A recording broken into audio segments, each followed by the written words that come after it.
Hi everyone, welcome to today's webinar, Moving ERP to the Cloud, Security, Total Cost of Ownership, and Integration Considerations. In front of you, you will see your webinar pane. Please note that the orange arrow will allow you to minimize or maximize the pane. If it is minimized, simply click on the orange arrow to bring it back. Feel free to submit any questions that you have for our presenters throughout the duration of this webinar. Our presenters will handle the questions at the end of the webinar as time permits. If you're using your telephone to listen in on our webinar, please make sure you select Use Telephone. If you're listening in through your computer speakers, please select Use Mic and Speakers. If you have the incorrect setting selected, it will produce an echo sound. All right, with that, I would like to start by presenting our presenters. First, we have Teresa Brown. Teresa is a partner in charge of the Microsoft Dynamics GP practice at Armanino. She has more than 25 years of experience in management consulting and accounting leadership roles. Teresa is a Microsoft Dynamics GP certified master, Microsoft Dynamics certified trainer, and sits on the Microsoft Product Partner Advisory Board. She's also the current East Bay chapter president and a long-term member of the Accounting and Financial Women's Alliance. Next, we have Lindy Antonelli.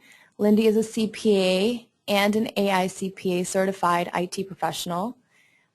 She's founded and successfully ran a consulting practice for 2 decades, implementing both on-premise and cloud accounting systems for over 500 mid-market organizations.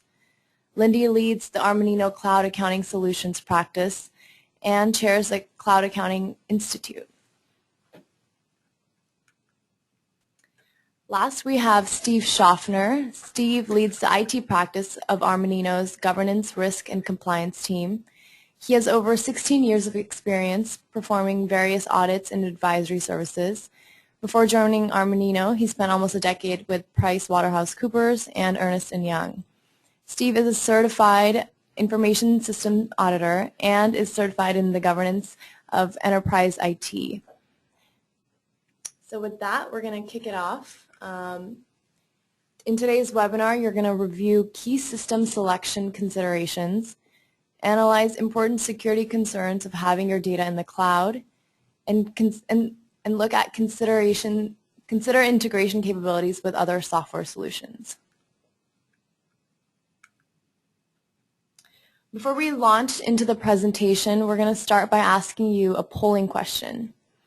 You should see it appear in your pane. And the question is, what are your biggest questions or concerns regarding moving ERP to the cloud? If you could please pick the top 3 areas. The first is performance, security, vendor support, integration, or costs.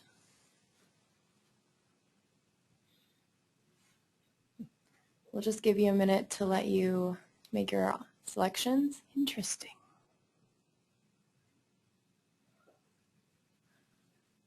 All right, so we've gotten almost 90% of the vote. So the results show that 76% of participants chose security as your top concern. Next was integration, with a close tie between cost and performance.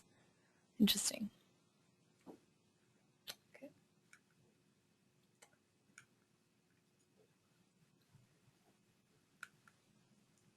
So with that, I'm going to hand it over to Lindy.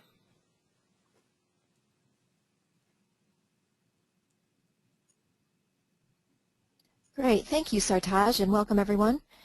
Well, that polling question was really interesting. As the founder of the Cloud Accounting Institute, we do an annual survey, and our 2013 survey shows that security concern is also a top challenge in that our respondents answered as well. Integration was a close second, and total cost was third. So I think you're right up there. Our results are consistent with our attendees' results today. And that's really interesting. We're going to talk a lot more about that. Steve's actually going to handle that if we want to go to the next slide.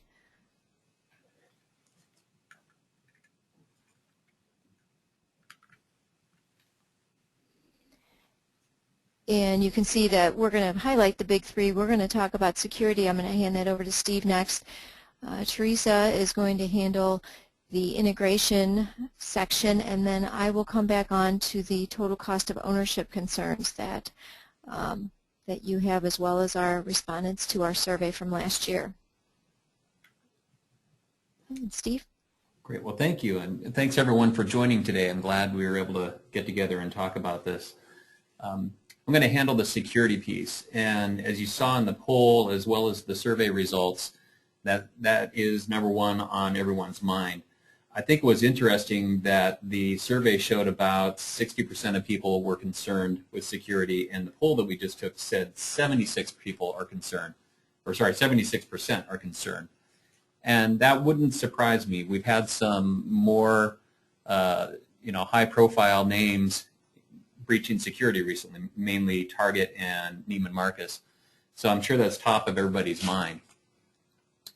When we talk about something like security and going into the cloud with your ERP system, the decision is a balance between control and cost. If you host the system yourself in-house, you have better control over it, but there's a cost associated with that. So when you outsource, you're giving away the benefit or the headache of that responsibility, but you also have the cost savings. Keep in mind that when you're outsourcing, you're not delegating the responsibility, you're only delegating the task. And you can think of it this way.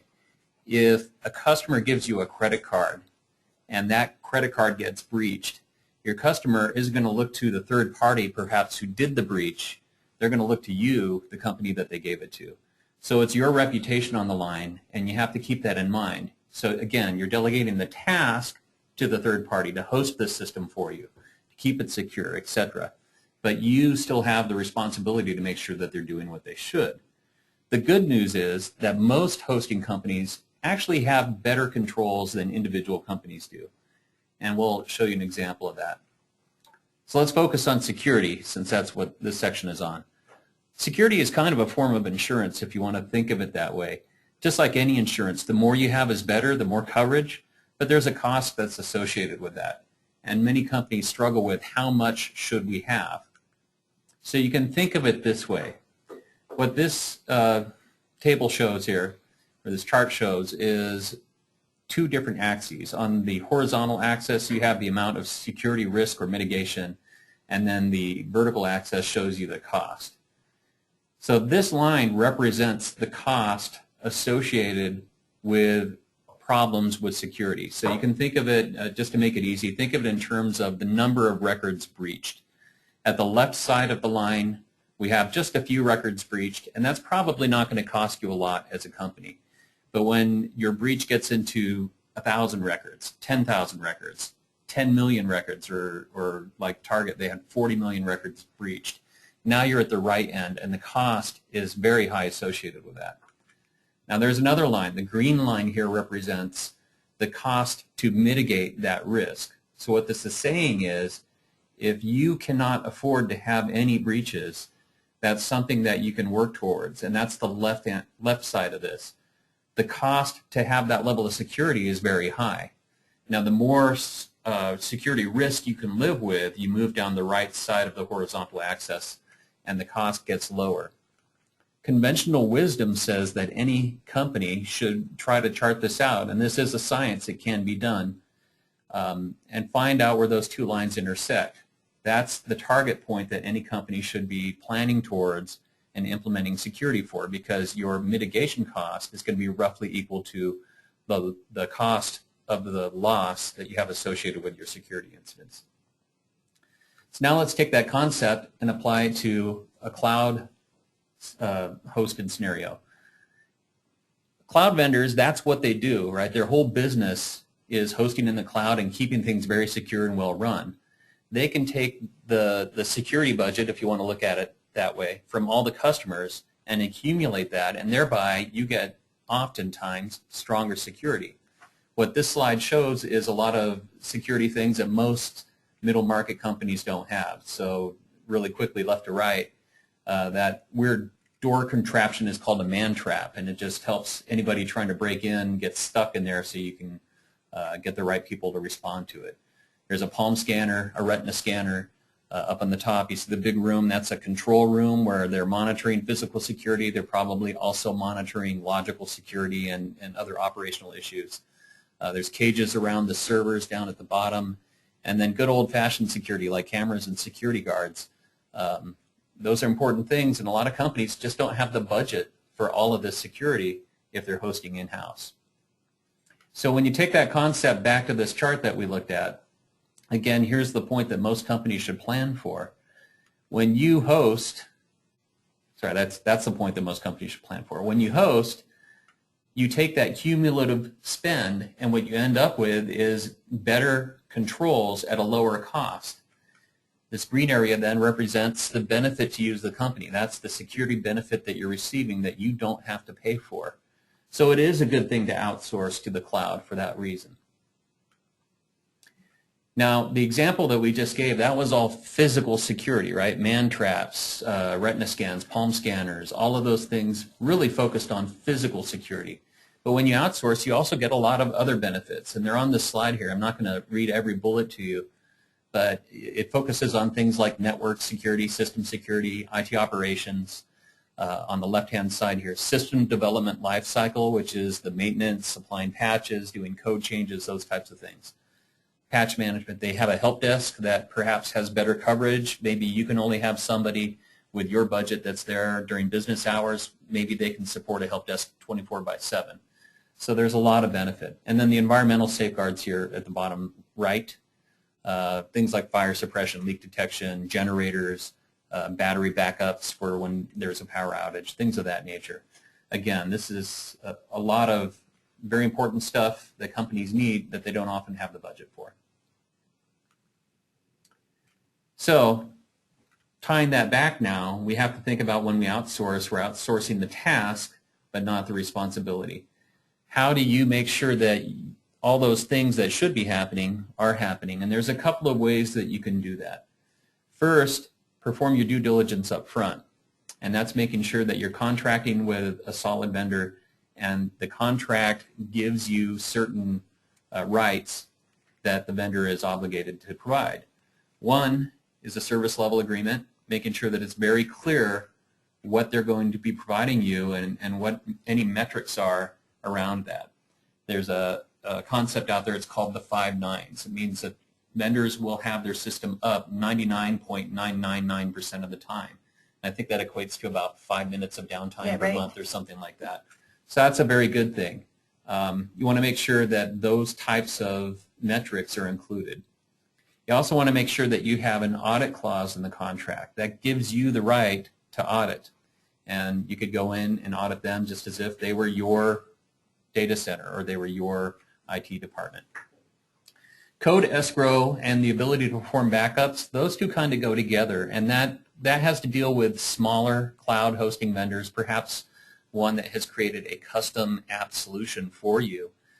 If they're a smaller vendor or even if they're maybe a little larger and they don't have good business practice, those would be risk factors that are common when these companies go out of business. And they're not going to give you always advance notice to say, hey, we're going to be shutting our doors a month from now.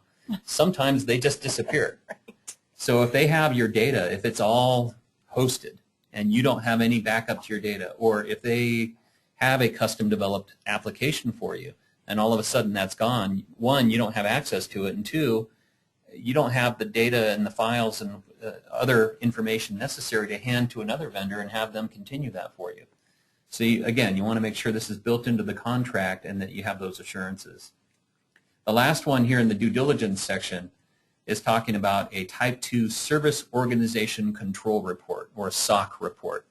This can get a little confusing for public companies. Now we have SOC reports, and then you have SOX requirements, SOX, which is Sarbanes-Oxley.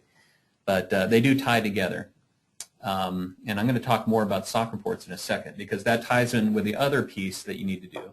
Once you've performed your due diligence and you've contractually obligated them to provide services for you at a certain level, then again the responsibility is on you to make sure that they actually deliver against those contracted services. So a couple of things that you can do. The first bullet under there is to regularly monitor reports that they provide to you regarding the service levels they've been providing. And those certainly have value and they're good. But at the end of the day, from an audit perspective, you have to think of it as a risk manager, and they certainly have incentive not necessarily to always tell you everything that's going wrong, right? They want you to think everything is rosy. For that reason, just as you have your audits done every year, you want to make sure they have an audit done every year, and that's where those SOC reports come into play. So let's talk about what those are if you're not familiar with them. In this scenario, here's the company, this would be you, and you've outsourced to the hosted service provider. We're going to call them the service organization. The audit standard says that when an auditor comes to audit you and you've outsourced, they are supposed to approach the service organization as if it was an extension of your company. So that's all fine and good if the company is only supporting you, but the reality is they have thousands upon thousands of customers. And if each one of these customers wanted to send their audit teams, they wouldn't be able to provide their service anymore. Now they're spending their entire day answering auditors' questions, and nobody enjoys that. So the AICPA, the organization that governs CPAs, kindly came up with a standard.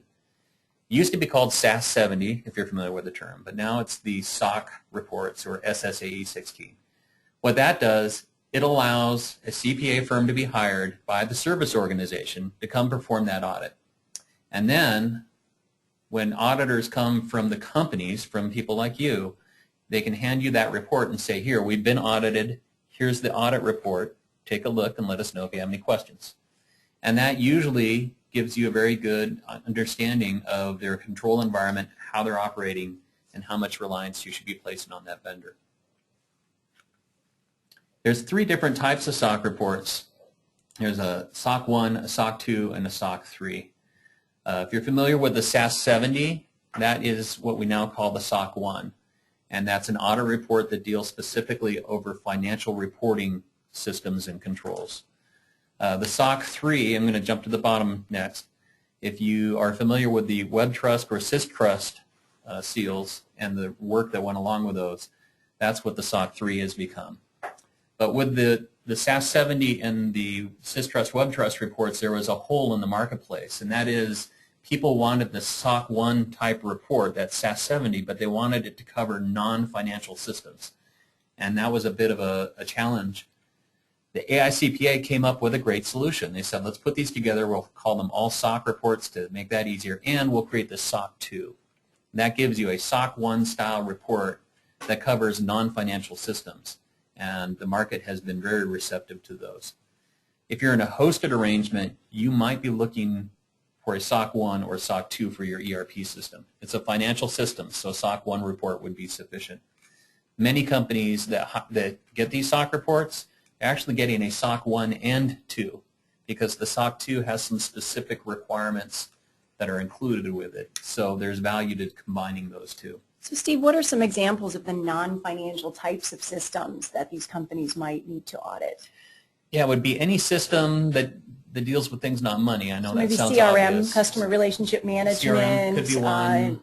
But anything around, anything kind of on the perimeter or the outside of the ERP system. Then. Yeah, we see them for data center providers. Mm-hmm. So they may be providing you data center services, and whether or not you've chosen to host your financial systems, that could be in there. So they would be having a SOC 2.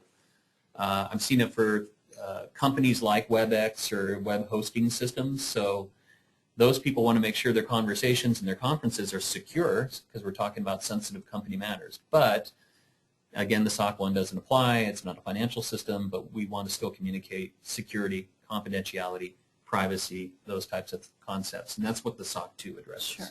And where does credit card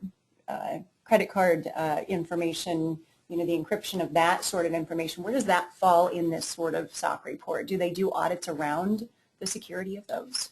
Well, or is that an ERP specific? That's not really an ERP specific thing. That would just be PCI compliance. Then the credit card companies, they certainly have a whole data security standard around that, and there's separate audits that are required if you handle credit cards. Both the SOC 1 and the SOC 2 can include controls that deal with PCI, and they should. It's a financial matter. Although the PCI standards typically require a bit more than just a financial statement audit would require, or even the SOC 2 would require. Great, thanks. Good. So when you're evaluating SOC reports, this is I believe my final slide. The thing to keep in mind is it's an audit report. So an audit report, by the nature of having an audit report, that doesn't mean that everything was good. It's an audit report. It's a report about the state of those controls and processes. And believe it or not, there are companies that have SOC reports that when you read them, they have exceptions in their testing, they have gaps in their coverage, and it's incumbent upon you, the company, as part of your vendor management program, to get these SOC reports, to review them, to make sure that it covers all the types of controls that you would require, to make sure that those controls are all operating effectively based on the test results. There's really about a dozen different things that you need to look for, and a lot of those are bulleted up on the slide here. But in short, it's basically making sure the scope and the coverage addresses you. An example there would be a large company, maybe they have many data centers, and your solution is hosted out of, say, the San Jose data center, but their SOC report covers the Virginia data center. So that's a strategy that they do because it's expensive to get these SOC reports. And while they'd love to get SOC reports that cover their entire organization, there's a cost savings to them by focusing on one data center or two data centers, and then they try to steer the customers who need it to those data centers. I have seen some cases where companies get the SOC report and they think they're good, and then when we help them review for all these criteria, we get an unpleasant surprise that the SOC report actually doesn't apply to them at all. Then you need to check for control issues, so that's the coverage piece I mentioned a second ago. You may have 35 IT general controls that you need to have covered for your systems. And again, you're just delegating the task, not the responsibility. So when you take your 35 controls and you map those against what they have in the SOC report, they may only have 20. So now you have to say, okay, I'm responsible for this. What am I going to do for those other 5? And there needs to be a strategy to address that. And then for anything that you find, whether it's scope coverage, control effectiveness coverage, all of those things need to be considered in context of your organization, and you either need to work with the client to have them improve their controls and demonstrate that to you, or you need to work within your own company to say, even if they mess it up, how can I do something to make sure that that doesn't impact me or my customers? So it's a bit of a responsibility again, but I think the benefit is still there when you outsource, because the customers do have a lot of strong add-ons or cumulative effect by having hundreds of customers and getting the benefit from that. Right, if you look at the power of the dollars that are available in an organization like that, I certainly don't see a retina scanner here. No. Great, well thanks. All right, so I think now we're going to integration, and I will hand off the baton. Awesome, that was great, thank you. So yeah, I'm going to talk a little bit about integration now, and it was one of the call-outs or the concerns in the questionnaire by the Cloud Accounting Institute, also the second on your list when you responded to our survey. So over 36% of respondents are using APIs today to manage their integration. So what is an API? It's really an application performance. It's an integration tool that allows us to sort of have multiple systems speaking to one another. And some of these companies have them built out of the box, and some of them provide them, but at additional cost. And we want to talk a little bit about what those look like. So it's not just ERP anymore. We are here talking about ERP, but frankly, it's just kind of the center of the puzzle here. So if you look at all the different types of people that want to interface to your systems today, you've got your vendors who want to get into the system, and you want to be able to pay them, and they need to be able to update purchase order information. So there's a lot of integration points that are possible through the vendor integration. Your employees, you want your employees to be able to get in. They need to enter their time, their expenses, maybe view their paycheck information. So there's quite a long list of things that your employees may need to do. Management needs to get in. They need to be able to view the current state of the business, the health of the business, and so they need access to the system. And your customers, becoming more and more important today, that your customers are able to link to your system. So if you see ERP there in the center, that's just one piece of that puzzle. Around ERP and CRM, potentially, is a layer called business intelligence. This is that layer that allows you to provide up-to-date information on what's going on in your business, whether that's ERP or CRM related. Around that, you may have a portal, and that portal may be something that you expose to one or multiple of these people kind of outside in the cloud. And then mobility, probably, it's the biggest box there, but it's becoming the most important. Today we have BYOD, right? Bring your own device to work, and it's becoming more and more popular. And there are more and more tools that are enabling the workforce to be able to bring their own device to work, have access through a secured portal into your ERP or CRM. And, at the center, you need to protect that data, just as Steve explained. So we want to be very careful about how those integrations are put in place today. So this slide is from a webinar that Lindy and I did last year around cloud versus on-premise versus hosted solutions. And really we were trying to identify or highlight in an on-premise, a cloud, or a hosted solution what the difference is when it comes to integrations. And quite frankly, the answer is the same whether you're on-premise, hosted, or in the cloud. If you can integrate, well, it really depends upon the software vendor's extensibility. So their application programming interface may be available to you or it may not. They may have pre-built plugins to various systems. You may see a vendor out there that says they have a Salesforce integration. They have that out of the box. You again have to consider all the security considerations, but we want to talk a little bit more about how that integration might work. So a lot of people ask me, what are common integrations that I might need to consider when I'm looking at a system? And these are some of the most common. An interface between your ERP and your customer relationship management to allow you to enter and update information starting with CRM that eventually flows to the ERP. CRM is typically exposed to the Salesforce, not necessarily to the back office folks in the ERP, whereas in the ERP system, you would want your back office or your accounting users to have access there, but may or may not want them to have access to CRM.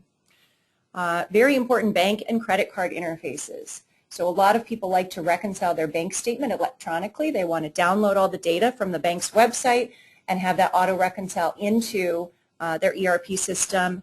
Other common integrations there might be EFT or electronic funds transfer. So again, another interface sort of with your vendor, allowing you to pay your vendor via your bank. Credit card interfaces, very similar. Point of sale interfaces. If you are in a retail environment, you may have a point of sale system that is or is not in the cloud, and you need that information to feed back to the ERP system so that you're not keying manual journal entries. Human resources and payroll interfaces. So we may have an onboarding process that's a cloud solution, and eventually you want to get those employees into your payroll system and your ERP system. Any e-commerce integrations, very big today. A lot of people have e-commerce sites that allow you to make purchases on the web, but that's not all there is. You may have customers who log into those portals and make payments to you, view information about their accounts, and so forth. Billing integrations, so integrations from other systems into your ERP system. Purchasing and requisition, so the ability for your workforce to go online and create a requisition that eventually becomes a PO in your ERP system. Time, travel, and expense entry by employees who are out in the field. Budgeting and forecasting, one of probably the most important interfaces today, replacing Excel with a budgeting and forecasting tool. And then finally, last but not least, the reporting. So reporting, very important. There are lots of ways that you can get data out of your system, and you really need to consider that when you're moving to the cloud. How am I going to provide that information out to the workforce regarding how we're doing? Is it going to be through a portal? Is it going to be through a report? And if it's going to be through a report, do I have the right reporting tools available to me through the cloud? So let's take a look at a couple of integration examples. And I'm going to turn this over to Lindy to take the first two, and then we'll come back and I'll do the third one. Great, thanks, Teresa. Yeah, and I'm hitting the first one on Teresa's list, which is a CRM to ERP interface. This is using the cloud-based Intact accounting and financial solution interfaced with the Salesforce.com CRM. And the concept is known in the industry as lead to cash. So, for instance, if a sales lead or opportunity is created in a Salesforce environment, the sales reps can manage that opportunity through to getting a contract signed, entering line items and negotiating price, to where then that automatically pushes into the Intact accounting and finance system via those open APIs, as Teresa was explaining, and creates an order in the accounting system, which then gets fulfilled and shipped and invoiced. Collections effort is going on, and you receive the cash. You might have to recognize revenue over time if it's a deferred revenue situation. All that activity is going on, and it bisynchronously goes back into Salesforce then to track not only the final invoice, but any cash collection efforts, so that the sales reps can live in their solution of choice, which in this example is Salesforce CRM, and get visibility into the data with no rekeying, and a completely automated bisynchronous process. We find that our clients that are using Intact and Salesforce take great just advantage of this module. This is actually a module that's published on the Intact price list. It's a small annual fee. It does not require any additional users, so you keep not only your data totally in sync and validated and accurate, but you keep your user counts low. You don't have to duplicate users. You don't have users going into different systems. It really gives you this tremendous visibility and consistency across both sales and finance. A very, very popular interface today. Great. Thanks, Lindy. Go to the next slide. Yeah, so this one I wanted to follow up here. So in this scenario that Lindy's just illustrated, we have two distinct, unique cloud providers working together through those APIs to provide you with a safe and secure integration. So let's move to the next one. Thanks, Lindy. Sure. I need to paint this out a little bit more. Yeah.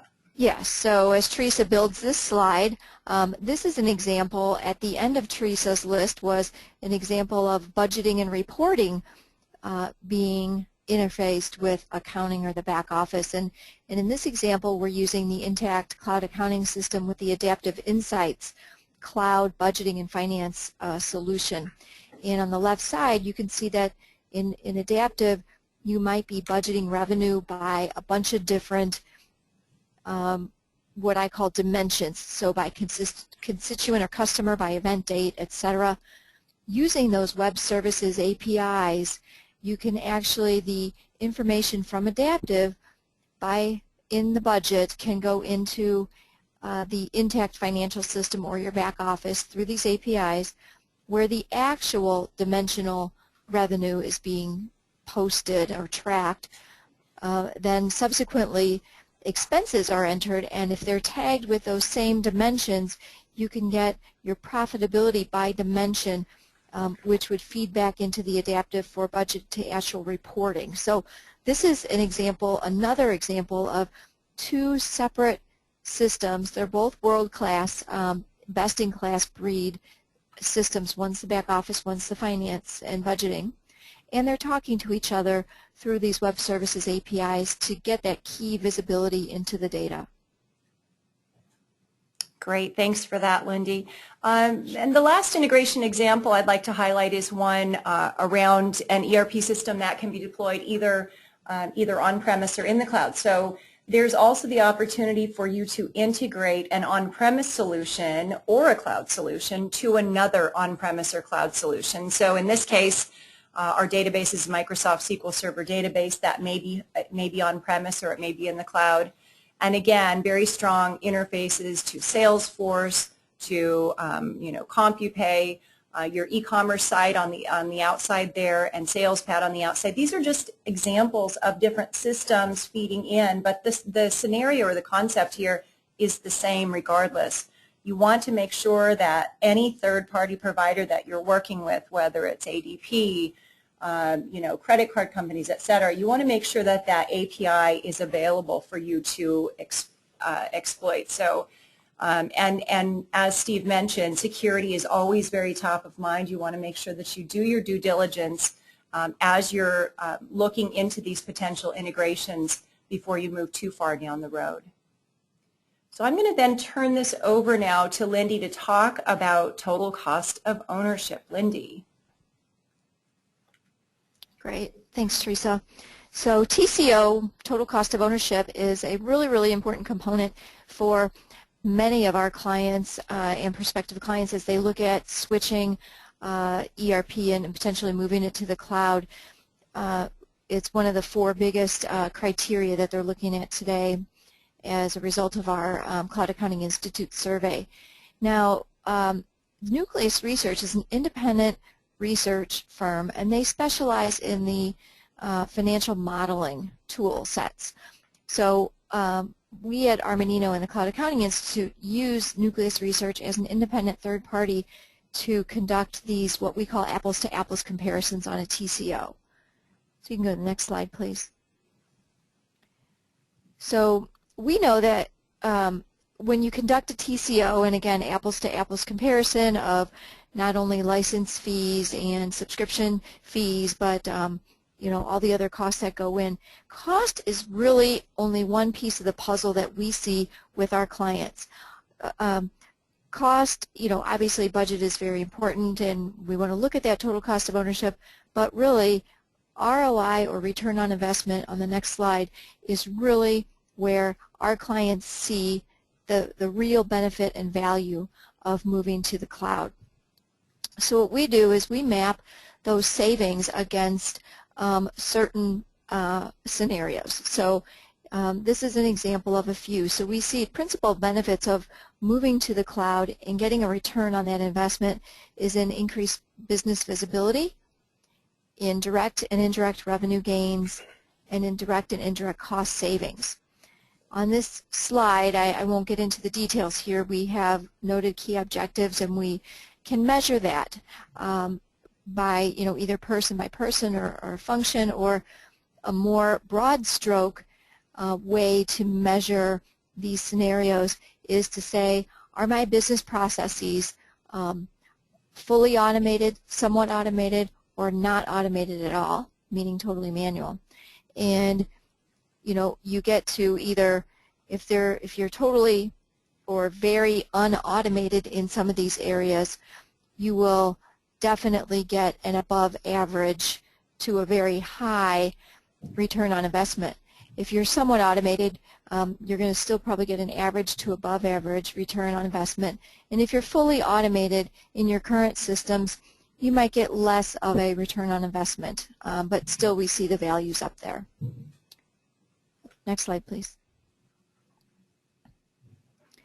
So again, we go through this scenario, and it's part of our selection process, and we go ahead and map the value that you're going to see from a new system based upon all these different criteria. Next slide. So some of the things to consider when you are putting together a TCO is not only the license fee, any cost of upgrades, but maintenance, any outsourcing costs or any other support costs, and of course hardware and infrastructure costs. And then the implementation costs are usually a one-time, unless you're looking at a phased approach, and you might get those broken out by phases. But certainly there's training, certification, and then lastly, if you've paid outside fees for that system selection, you want to consider that in your TCO as well. Next slide, please. Turn it over to you, Teresa. Yep, so I just wanted to kind of wrap this up, and I know we've got questions that have already come in. I think we're going to spend a fair bit of time covering those questions, but, you know, things that we want to just kind of reinforce, you know, looking at some of those key system selection considerations, you know, how do you know the system is right for you? And once you've figured out which system is right for you, you know, how do you know that your data is safe and secure? And one of our first questions came in around that, and I'm going to, a couple of us are going to answer that question. And then third, and I don't know that these are in any particular order, but making sure that you consider the integration capabilities with other software solutions when you're looking at the bigger picture. And certainly integration talks back to what Lindy was just speaking of. You know, automation often comes in the form of integration, and I want to highlight one last benefit that Lindy had up on her slide.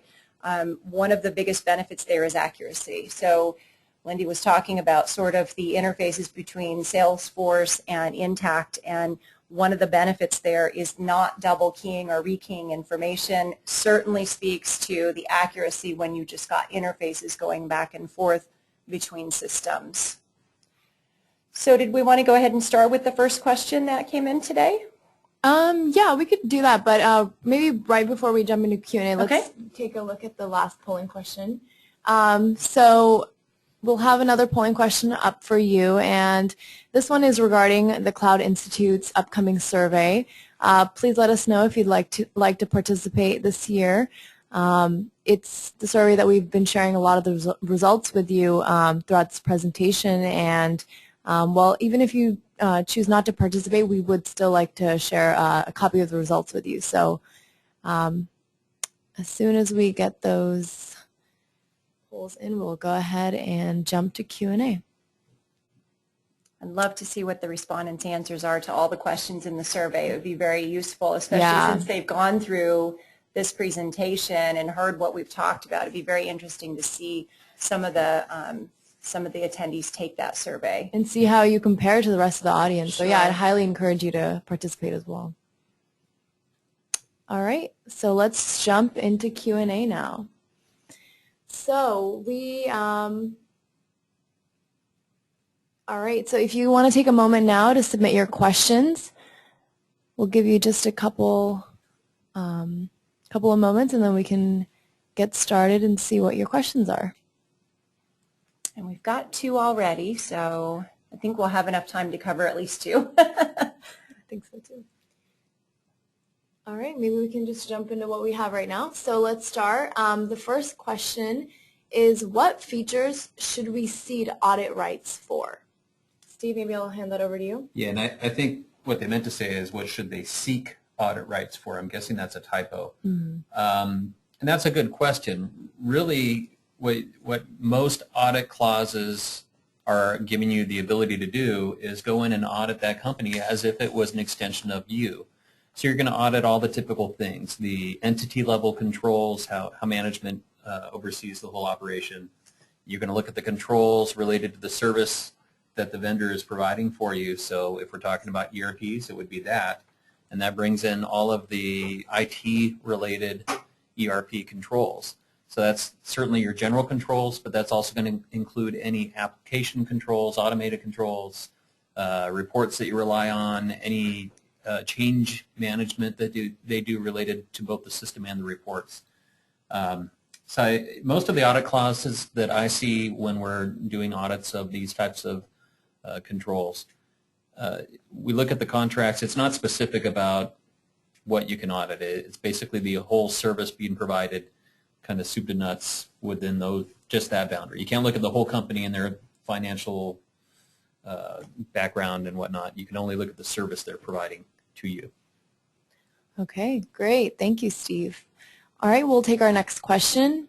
The next question is, I'm considering moving MIP to the cloud through an outside vendor. How do I know it's safe and secure to do? So Teresa, maybe we can start with you. Yep. So let's start with what MIP is. So I am assuming in his question here that MIP is around manufacturing. which is certainly a part of what I would consider to be the ERP system in general. I mean, typically those are kind of bundled together. So I would not think that it would be any different than any other ERP system that we've been talking about today, but I'm going to turn that over to Steve because it does talk about safe and secure. So let's just kind of target that question specifically to the participant. Yeah, so I think the keys there are the same ones that we talked about earlier, and that should be included in a vendor management program. So through that, we talked about doing your due diligence up front, making sure the vendor is making certain concessions for you and being able to accommodate those. Then, on an ongoing basis, you want to get those SOC reports and review them. We talked about that, and I know we had the slide with some bullets to make sure that you address. There are some other things that should also be part of a vendor management program. Things like regular reviews of the vendors in these contracts to make sure that as your business changes, as their business changes, that we're continuing to meet all the needs of both parties. Making sure that all contracts through your organization are centralized somehow so that you can have that level of control over them. Making sure the right vendors are involved to evaluate all the different risks from a legal, from an audit, from a security, as in both physical and information security perspective, and there's other perspectives as well. So to sum up that up, I think the main two keys are due diligence up front and then monitoring going forward, and both of those in context of a vendor management program. So let's answer this a different way. So I'm just going to ask the question to the participant who typed the question in. I'm not sure if we answered the question exactly as it was asked. So moving MIP to the cloud through an outside vendor. This could also, instead of manufacturing, mean MIP, which is a nonprofit solution from Sage. So I think the answer is still the same. I don't see any difference. In our world, acronyms kind of run our life. So if we didn't answer the question specific to the solution, I apologize for that. All right. So let's take the next question. The next question is, all right, we'll take, how do you quantify productivity increases in your ROI calculations for system integration or moving to the cloud? Lindy, I'm going to hand this one over to you. Okay, great. Yeah, good question. And that really is a very important part of our return on investment analysis.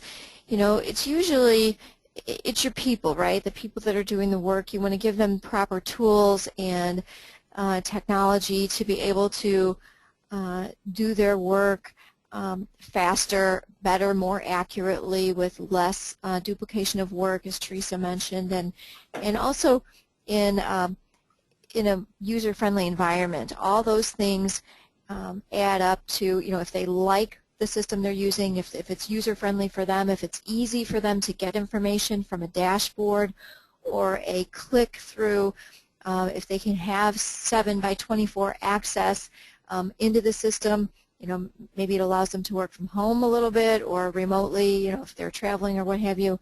And so we kind of quantify all of those areas and take that into account, knowing and realizing that a company is probably not going to lay off people as they move to the cloud, but rather repurpose them or give them, you know, better things to do, more important and more valuable things to do for the company, such as instead of rekeying information into 3 systems manually, being able to analyze that and run reports and find and spot trends and get to the bigger questions here with KPIs and metrics, and so all those things come into play when we measure ROI.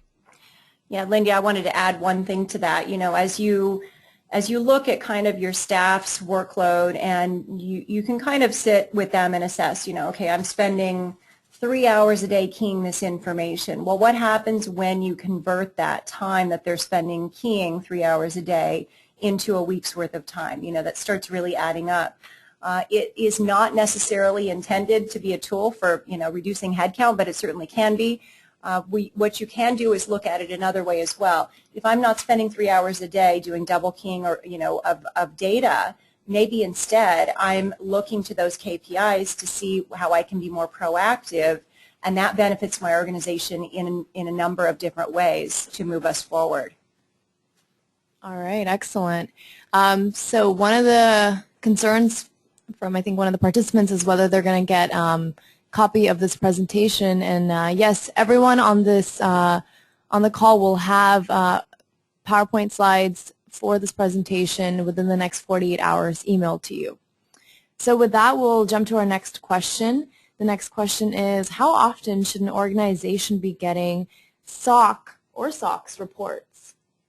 Well, a SOX report, that would be what the organization is required to provide outward. So what you have to do, that's your SOX report. But the SOC report, SOC, Service Organization Controls, keep in mind those are an audit report. So just as you need to be audited every year, you're going to require that from your vendors every year, so that when the auditors approach you and the standard says they're supposed to go treat that service provider as an extension of you, you have that report to hand them and it answers their questions. So every year, and you need to look at the period of coverage. That's part of the 12 or 15 bullets that you need to check every time. Just like the scope might apply to the data center your service is in or not in, the period of coverage might be last year, but you need an audit for this year. So again, the frequency, you want to see it at least annually, and you want to make sure that the report provided, that period of coverage covers enough of your fiscal year to satisfy your audit. If it doesn't, there's another tool. It's called a bridge letter. It provides a little bit of assurance. Basically, that's the service provider working sometimes with their SOC auditor to provide a letter, and it says, yes, our last SOC report was as of this date. It's been 6 months. During that 6-month period, nothing has changed in the control structure, and it usually says something about the next SOC audit is underway, and we're expecting that to be issued as of this date. So it helps you bridge that gap between reports. All right, great. So I think with that, we're going to wrap up. There's two. Couple more questions. Okay, so actually, yeah, looks like we have a couple more questions that just came, or at least one more that just came in. So the question is, does SaaS providers typically absorb cost of the SOC report? Well, yes and no. I mean, keeping in mind they're a business, so every piece of revenue they take in is theirs, and every expense that goes out has to get built into that revenue structure. What I typically see SaaS providers do is one of two things. They either allocate the cost of the SOC report to just those customers who need the SOC report, or if they're a large vendor and they have a lot of customers who are asking for this, then they just absorb that into the cost of their service. And so it's going to be transparent to you in that case. But don't be surprised if you go asking for a SOC report if they come back and say, well, that'll be an additional amount of money. Okay, great. That was a great question. If there are no more questions, Ooh, should we let people go early? should we give them 5 minutes back of their time? We might have to do it. Okay, so with that, we're going to go ahead and share the presenters' information. On your screen, you'll see all the contact information for all our presenters today. Please feel free to reach out to them should you have any further questions. Thank you for your participation in our webinar this morning. And as a reminder, all participants will receive a copy of the presentation as well as a link to the recorded webinar in the next 48 hours. As you exit, you will see a brief evaluation, an exit survey that we'd like you to fill out. This helps us, just gain feedback and see what we can improve on. So please take the time to fill that out. Other than that, thank you so much for joining, and we hope it was valuable to you.